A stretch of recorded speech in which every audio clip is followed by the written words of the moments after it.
People power na kasi. Well, to be honest with you, personally gusto ko sana. Kaya lang, baka sa tansya ko lang, 'pag tinitignan ko, masyadong pagod yung sambayan ng Pilipino sa mga people power na ganyan. Kasi nagamit na ilang beses ng walang kapararakan. Let's say for example, the Arab Resign Movement, alam natin NPA ang nasa likod niyan. Yung unang EDSA, 'di ba? Alam naman natin yung nangyari diyan. Pagod na yung mga tao. So, nandito tayo sa era, sa aking tansya lang ha, feel ko lang, na parang ayaw ng taong people power. Pero ako, sana mapalitan na yung liderato ng administrasyon natin ngayon kasi hindi ako masaya. Ewan ko lang sa ibang kababayan natin, baka masaya sila sa nangyayari sa administrasyon ngayon.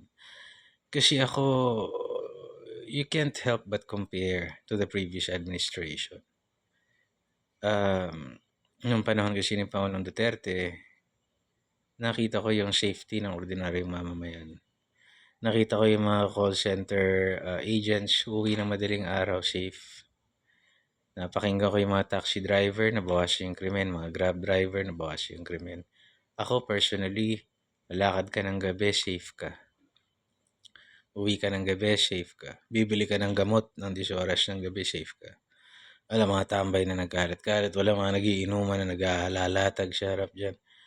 Wala masyadong mga drug addict. Ngayon, dami na naman.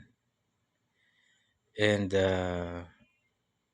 meron pang issue na di umano yung namumuno sa atin, parang mga mahilig silang gumanong-ganon. Hindi naman natin sinasabing totoo, hindi naman natin alam. Issue lang, no? Alam niyo kasi, speaking of pag ganon, no? Siguro may maraming kabataan, lalong-lalo na yung mga anak mayayaman, nakala nila cool yung gumanong-ganon, no? And at one point, it is cool. Pero anything that distorts your mind, your perception, nagbibigay ka ng pagkakataon sa demonyong pumasok. That's why yung drugs na yan, evil yan. Kahit na sino pang addict yung magsabi sa akin, oh, walang epekto sa akin yan, walang, meron.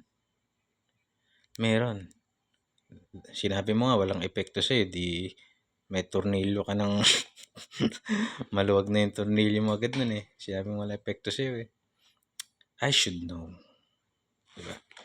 So ako, parang yung kampanya sa droga ngayon, nawala. Diba?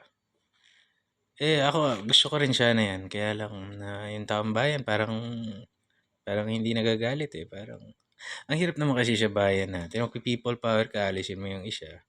Tapos sasakyan naman ng mga ibang partido na hindi rin naman natin gusto. Sila yung makikinabang, makikiano-ano.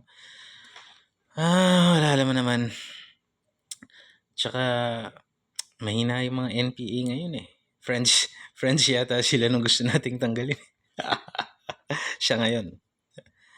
Anyway, God bless.